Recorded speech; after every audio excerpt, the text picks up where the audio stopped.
ওয়ালাকাদ যায়্যানা সামা আদ-দুনিয়া, I have beautified the closer sky with candles, with light and stars.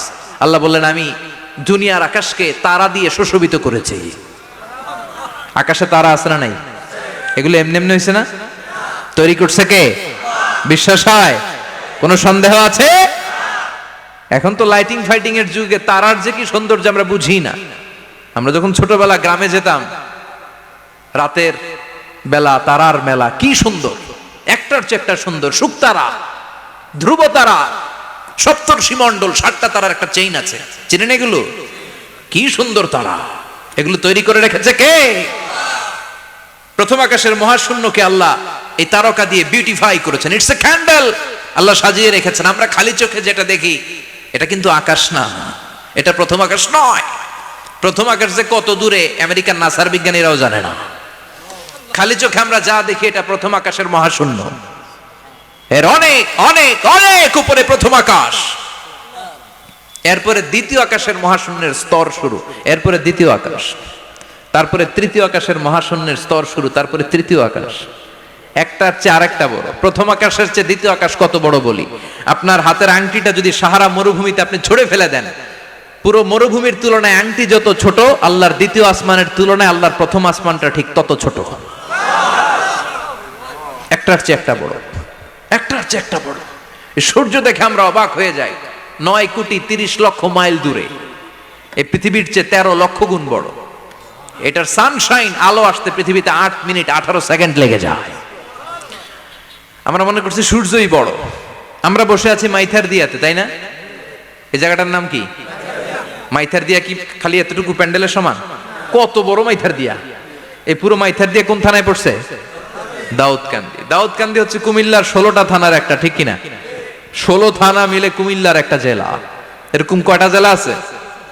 64 জেলা। এই 64 জেলা মিলে আমাদের সুজলা সুফলা শস্য শ্যামলা ডিজিটাল বাংলাদেশ। কথা কন। আর বাংলাদেশ হচ্ছে পৃথিবীর সবচাইতে বড় দেশ। হ্যাঁ, 64 জেলা, এরপরে ছোট। যাদের অ্যাটলাস ম্যাপ নিয়ে যাদের ধারণা আছে তারা দেখবেন বাংলাদেশ এই শব্দটা লেখার জায়গাও আমরা পাই না। মানচিত্রে বাংলাদেশ শব্দটা লেখার জায়গা পায় না।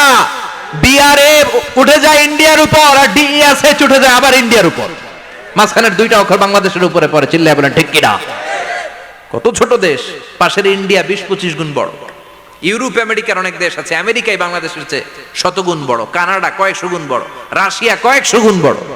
এরকম প্রায় 200 দেশ নিয়ে পৃথিবীর স্থলভাগ, আর 70% হচ্ছে শুধু পানি। এই সব মিলে আমাদের এই পৃথিবী। আর এত বড় পৃথিবীর চেয়েও নাকি সূর্য 13 লক্ষ গুণ বড়। তার মানে সূর্যই বড় না, সূর্যের চেয়ে অনেক বড় তারা আছে। সূর্যের পরে পৃথিবীর সবচেয়ে কাছের যে তারা বা স্টার, ওটার নাম হচ্ছে প্রক্সিমা সেন্ট্রাই। নাম কি? প্রক্সিমা সেন্ট্রাই। এরপরে আলফা সেন্ট্রাই এ, আলফা সেন্ট্রাই বি, ইটা ক্যারিনা, বেটেলজিউস, এরকম একটার পর একটা তারা। যেই সূর্য পৃথিবীর চেয়ে 13 লক্ষ গুণ বড়, বেটেলজিউস নামে একটা তারা আছে, ওটা সূর্যের চেয়ে 33 কোটি গুণ বড়। তার মানে কি বেটেলজিউসই সবচেয়ে বড় না? ছোট্ট একটা তারা। এই বেটেলজিউসরে খেয়ে ফেলাইতে পারে এরকম 1000 কোটি গুণ বড় সাইজের তারা আছে না নাই? এরকম কয়েক বিলিয়ন তারা নিয়ে আমাদের গ্যালাক্সি গঠিত। আমাদের গ্যালাক্সি, এটার নাম মিল্কি ওয়ে। এটার নাম কি? আমাদের গ্যালাক্সি। এই গ্যালাক্সিতে আমাদের অবস্থান। এরকম কত হাজার কোটি গ্যালাক্সি আছে আমেরিকার নাসার বিজ্ঞানীরাও জানে না। আমাদের গ্যালাক্সির সবচেয়ে কাছের যে গ্যালাক্সি, ওই গ্যালাক্সিটার নাম হচ্ছে অ্যান্ড্রোমেডা। কি নাম? অ্যান্ড্রোমেডা। আমাদের গ্যালাক্সি থেকে কেউ যদি কাছের গ্যালাক্সি অ্যান্ড্রোমেডাতে যেতে চায়, তার 2.5 মিলিয়ন লাইট ইয়ার্স সময় লেগে যাবে। কথাটা কঠিন হয়ে গেছে, আমি ভেঙে বলি, তারপরে সুবহানাল্লাহ কইবেন। আমাদের গ্যালাক্সির নাম মিল্কি ওয়ে। মিল্কি ওয়ে থেকে যদি কেউ অ্যান্ড্রোমেডাতে যেতে যায়, কত সময় লাগবে? 2.5 million light year. Light year মানে আলোকবর্ষ। আলোর গতিতে যদি ছোটা যায়, 2.5 মিলিয়ন মানে হচ্ছে প্রায় 25 লক্ষ। তাহলে পৃথিবীতে সবচেয়ে দ্রুতগামী যে বিষয়টা আবিষ্কৃত হয়েছে সেটা হচ্ছে আলো। এই যে লাইট মারলে যে ছোটে, এই লাইট প্রতি সেকেন্ডে 1,86,000 মাইল বেগে ছুটতে পারে। 1 মিনিটে না, 1 ঘন্টায় না, এক মিনিটে না, এক সেকেন্ডে আলো চলে যায় কয় mile? 1,86,000। Could you imagine that? আপনি কল্পনা করতে পারেন? হয়তো মাথা নাড়াইতেছেন এমনি। এটা কি কল্পনা করা যাবে? আমার তো তার ছিঁড়ে যাচ্ছে। এক সেকেন্ডে নাকি আলো ছুটে 1,86,000 মাইল বেগে। এক সেকেন্ড শব্দ কইতে তো 2 সেকেন্ড লাগে, কথা কোন? এর মধ্যে আলো চলে গেছে 1,86,000 মাইল। তো কোন রকেট যদি আপনি পান, যে রকেট দিয়ে সেকেন্ডে 1,86,000 মাইল বেগে রকেটটা ছুটবে প্রতি সেকেন্ডে, খেয়াল করেন, ঘন্টায় না, মিনিটে না, কিসে? সেকেন্ডে। যে রকেটটা সেকেন্ডে 1,86,000 মাইল বেগে ছুটবে, ওই রকেটটা দিয়ে আমাদের গ্যালাক্সি থেকে আমাদের পাশের গ্যালাক্সি অ্যান্ড্রোমেডাতে পৌঁছতে আপনার 25 লক্ষ বছর লেগে যাবে। সুবহানাল্লাহ বাড়িতে গিয়ে বললেন। এরকম বিশাল বিশাল তারা দিয়ে আমাদের আকাশটারে বিউটিফাই করেছে কে?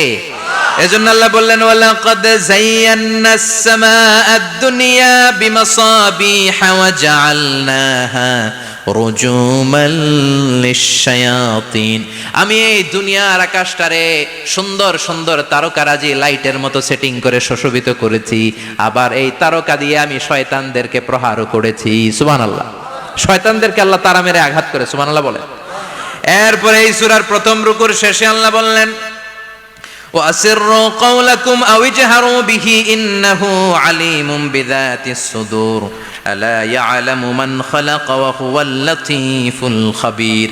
আল্লাহ বললেন, ওয়াসিররু কাওলাকুম, তোমরা যদি গোপনে কথা বলো, আও ইজহারু বিহি, কিংবা স্পষ্ট করে বলো, সব শুনে কে? আল্লাহ। আপনি যেমনি বলেন শুনবে কে? আল্লাহ। বলেনই নাই, শুধু মনে মনে ভাবছেন, শুনবে কে?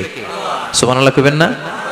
সাত আকাশের উপরে, আরশের উপরে তার অবস্থান, সাত জমিনের নিচে, কোন গোপনতম প্রকোষ্ঠে, কোন ছোট্ট বাক্সের ভেতরে যদি কোনো পিঁপড়া, পিপিলিকা নীরবে হেঁটে যায়, আল্লাহ বলে আমি ওই পিঁপড়ার হেঁটে চলার পায়ের আওয়াজটাও শুনতে পাই। এজন্য কেউ যেটা শোনে না, শুনে কে? আল্লাহ। এরপর আল্লাহ বললেন, হুয়াল্লাযী জাআলা লাকুমুল আরদা যালুলান ফামশু ফি মানাকিবিহা ওয়া কুলু মির রিজকি ওয়া ইলাইহিন নুশুর। সুবহানাল্লাহ বলেন। আল্লাহ ডেকে বললেন, গোলাম, তোমাদের জন্য জমিনটারে আমি বিছানা বানিয়েছি। আল্লাযী জাআলা লাকুমুল আরদা ফিরাশা, জমিনটারে বিছানা বানিয়েছে কে? আল্লাহ। এই বিছানার মতো সমতল জমিন দিয়ে তোমরা হেঁটে বেড়াও, চলে বেড়াও, হেলে দুলে পড়ার সুযোগ নাই, ঠিক কিনা? এই যে মাইথার দিয়ে আজকের যে ময়দান, এটা যদি বিছানার মতো সমান না হইতো বসতে পারতেন? কথা কন। এই ময়দানের প্যান্ডেলের এদিক দিয়ে উঁচা, এদিক দিয়ে গর্ত, এদিক দিয়ে নিচা, এদিক দিয়ে খাড়া, কেমন হইতো? কথা কন। কেউ আমারে দেখতো, কেউ দেখতো না, কেউ দাঁড়াইয়া, কেউ বৈশা, আছে না নাই? কিন্তু জমিনটারে সমতল বানালো কে? আপনি যদি বিমান থেকে যদি আপনি দেখেন, বিমানের গ্লাস দিয়ে, জানলা দিয়ে যদি আপনি নিচের দিকে তাকান, আপনি দেখবেন মনে হবে পুরো জমিনটাকে আল্লাহ সবুজ কার্পেট দিয়ে কার্পেটিং করে রেখেছে। এই সৌন্দর্য দিয়েছে কে? আল্লাহ। আবার রব্বুল আলামিন বলেন, জমিনটারে সমান দেখে, কার্পেটিং দেখে মনে করো না তোমরা বেঁচে গিয়েছো। আমার দেয়া বিধান আমার জমিনে যদি কায়েম করতে না পারো, এই কার্পেটিং করা জমিনের ভেতরে আযাব আছে না নাই? এই পুরো জমিনের ভেতরে আছে আগুন আর আগুন। আগ্নেয়গিরির অগ্নুৎপাত জ্বালামুখে বিস্ফোরণ করে দিয়ে গোটা বিশ্বটারে মুহূর্তে মেসাকার করে দিতে পারে কে? আল্লাহ। এজন্য আল্লাহ ডেকে বললেন, গোলাম, أأمنتم من في السماء أن يخسف بكم الأرض فإذا هي تمور। তোমরা কি ভেবেছো নাকি বেঁচে যাবা? আমি চাইলেই পুরো জমিনটারে কাঁপিয়ে দিতে পারি। আয়াখসিফা বিকুমুল আরদ, খাসাফ মানে ল্যান্ডস্লাইড। খাসাফ মানে কি? ল্যান্ডস্লাইড, ভূমিধস, ভূকম্পন, আর্থকোয়েক, আছে না নাই? বাংলাদেশে তো ভূমিকম্প হয় না, না? টের পাইছেন? মাঝে মাঝে মাঝরাতে হয় না? 3টার দিকে নিজেই দৌড় দিব না বাচ্চারা লইয়া দৌড় দিব, লুঙ্গি পইরা দৌড় দিব না লুঙ্গি ছাড়া দৌড়াবো, কথা কর। এই ভূমিকম্প আছে না নাই? আল্লাহ বলে, মনে করো না জমিনটা সমতল, কার্পেটিং করে দিয়েছি, এই কার্পেটিং এর ভিতরেও আগুনের দলা আছে না নাই? আবার আল্লাহ বললেন, আমিনতুম মান ফিস সামাই আন ইউরসিলা আলাইকুম হাসিবা। নিচে যেমনি কার্পেটিং করা জমিনের ভেতরে অগ্নুৎপাত রেখে দিয়েছি, মাথার উপর থেকে আযাব দেওয়ার সুযোগ আছে না নাই? চাইলে আল্লাহ অগ্নিবৃষ্টি দিতে পারে।